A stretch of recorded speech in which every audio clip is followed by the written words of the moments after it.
जय श्री राम दोस्तों। सनातन कथा संग्रह में आप सभी का स्वागत है। सनातन धर्म से जुड़ी हुई व्रत त्योहार कथा कहानियों के बारे में हम अपने इस चैनल पर प्रस्तुत करते हैं। तब चलिए आज हम आपको विश्वकर्मा पूजा के बारे में बताते हैं और विश्वकर्मा पूजा से जुड़ी हुई कुछ पौराणिक कथाओं को भी सुनते हैं। हिंदू धर्म में विश्वकर्मा भगवान की पूजा आराधना बेहद महत्वपूर्ण मानी गई है। मान्यता है कि इससे नौकरी कारोबार में तरक्की मिलती है और व्यापार में आने वाली परेशानी दूर होती है। हर साल भाद्रपद माह के शुक्ल पक्ष की चतुर्दशी तिथि को विश्वकर्मा पूजा की जाती है। इस दिन को विश्वकर्मा जयंती के नाम से भी जाना जाता है। इस साल 16 सितंबर को विश्वकर्मा भगवान को अस्त्र शस्त्र से सजाया जाएगा और 17 सितंबर को विश्वकर्मा पूजा की जाएगी। धार्मिक मान्यता है कि विश्वकर्मा जयंती के दिन भगवान विश्वकर्मा की पूजा आराधना के साथ कुछ कार्यों को करने से बचना चाहिए। आइए जानते हैं विश्वकर्मा पूजा के दिन क्या करें और क्या ना करें। विश्वकर्मा पूजा के दिन क्या ना करें। विश्वकर्मा पूजा के दिन औजारों का इस्तेमाल करने की मनाही होती है। इस दिन ना स्वयं कोई उपकरण इस्तेमाल करें और ना दूसरों को करने दें। मान्यता है कि विश्वकर्मा पूजा के दिन औजारों को इधर उधर फेंकना नहीं चाहिए। विश्वकर्मा भगवान की पूजा के दौरान अपने उपकरणों और औजारों की पूजा करना ना भूलें। विश्वकर्मा पूजा के दिन मांस मदिरा समेत तामसिक भोजन के सेवन से परहेज करना चाहिए। विश्वकर्मा पूजा के दिन क्या करें। इस दिन गरीब जरूरतमंद और ब्राह्मण को अपने सामर्थ्य के अनुसार दान देना चाहिए। विश्वकर्मा पूजा के दिन घर के साथ फैक्ट्री या दुकान में रखे मशीन और यंत्र की पूजा करें।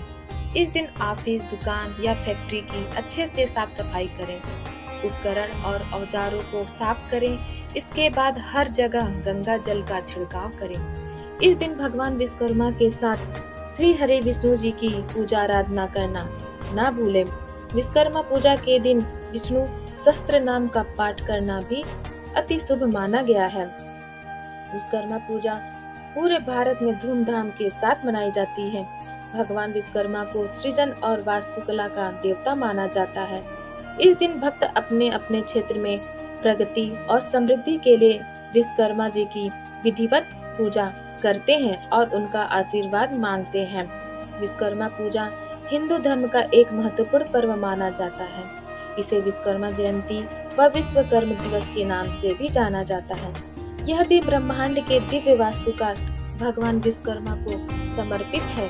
इस दिन लोग अपने वाहन मशीन औजार कल पुर्जे दुकान आदि की पूजा करते हैं। साथ ही घर में विभिन्न प्रकार के पूजा अनुष्ठान करते हैं। इस पर्व की तिथि को लेकर लोगों के मन में काफी कंफ्यूजन बनी रहती है, लेकिन यह हर साल 17 सितंबर को ही मनाया जाता है। वैदिक पंचांग के अनुसार इस साल विश्वकर्मा पूजा के लिए जरूरी कन्या संक्रांति 16 सितंबर को है। इस दिन सूर्य देव शाम को 7:53 पर कन्या राशि में प्रवेश करेंगे। परिवर्तन समय को ही कन्या संक्रांति कहा जाता है। हिंदू धर्म में उदया तिथि मान्य होती है, इसलिए विश्वकर्मा पूजा 17 सितंबर यानी मंगलवार के दिन मनाई जाएगी।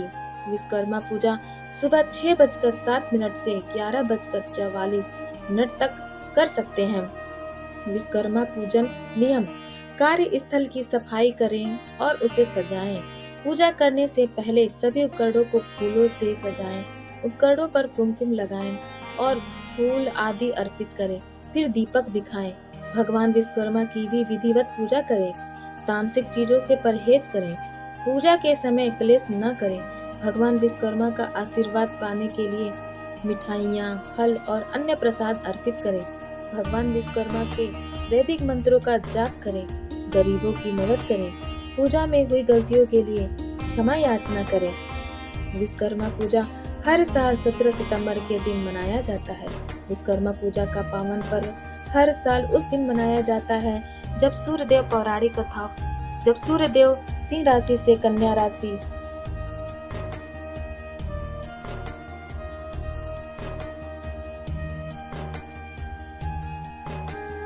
में प्रवेश करते हैं। पौराणिक कथाओं के अनुसार आज ही के दिन भगवान विश्वकर्मा का जन्म हुआ था। इस दिन भगवान विश्वकर्मा की पूजा करने का विधान है। उनकी कृपा से बिगड़े काम बन जाते हैं, बिजनेस और रोजगार में सफलता प्राप्त होती है। दुनिया के पहले वास्तुकार एवं इंजीनियर कहे जाने वाले विश्वकर्मा जी ने इस सृष्टि की रचना करने में परमपिता ब्रह्मा जी की सहायता की थी। उन्होंने सबसे पहले इस संसार का मानचित्र तैयार किया था। प्राचीन काल में जितनी भी राजधानियां थीं, उन सभी का निर्माण विश्वकर्मा जी के द्वारा ही किया गया था। यहाँ तक कि सतयुग का स्वर्ग लोक, त्रेता युग की लंका, द्वापर की द्वारिका और कलयुग का हस्तिनापुर सभी विश्वकर्मा जी के द्वारा ही रचित थे। सुदामापुरी की रचना के बारे में भी यह कहा जाता है कि उसके निर्माता भी विश्वकर्मा जी ही थे। इससे यह पता चलता है कि धन धान्य की अभिलाषा करने वालों को भगवान विश्वकर्मा की पूजा अवश्य करनी चाहिए। विश्वकर्मा जी को देवता के शिल्पी के रूप में विशिष्ट स्थान प्राप्त है। भगवान विश्वकर्मा की एक पौराणिक कथा के अनुसार प्राचीन काल में काशी में रहने वाला एक रथकार अपनी पत्नी के साथ रहता था। वह अपने कार्य में निपुण तो था, लेकिन स्थान स्थान पर घूमने पर भी वह भोजन से अधिक धन प्राप्त नहीं कर पाता। उसके जीविकोपार्जन का साधन निश्चित नहीं था। इतना ही नहीं, उस रथकार की पत्नी भी पुत्र न होने के कारण चिंतित रहा करती थी।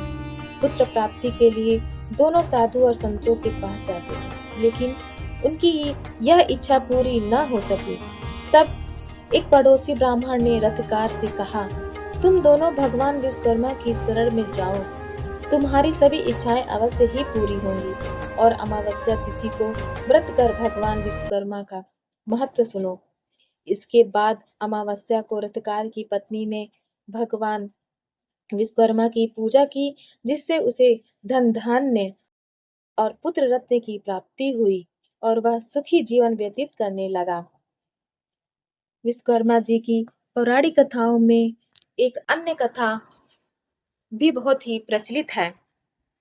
पौराणिक कथा के अनुसार जब सृष्टि का निर्माण हो रहा था, तो वह सर्वप्रथम भगवान नारायण यानी साक्षात भगवान विष्णु सागर में शेषशय्या पर प्रकट हुए। भगवान विष्णु के प्रकट होने के बाद उनकी नाभि कमल से चतुर्मुख भगवान ब्रह्मा दृष्टिगोचर हो गए थे। ब्रह्मा के पुत्र धर्म और धर्म के पुत्र वासुदेव थे। धार्मिक मान्यताओं के अनुसार वस्तु से उत्पन्न वास्तु सातवें पुत्र थे, जो शिल्प शास्त्र में बहुत ही बुद्धिमान थे। वासुदेव की पत्नी अंगिरसी ने भगवान विश्वकर्मा को जन्म दिया। आगे चलकर अपने पिता के तरह ही भगवान विश्वकर्मा भी वास्तुकला के अद्वितीय आचार्य बने। सनातन धर्म से जुड़ी हुई और भी व्रत त्योहार कथा कहानियों के बारे में जानकारी प्राप्त करने के लिए आप हमारे इस चैनल सनातन कथा संग्रह को लाइक करें, शेयर करें और सब्सक्राइब करें। धन्यवाद।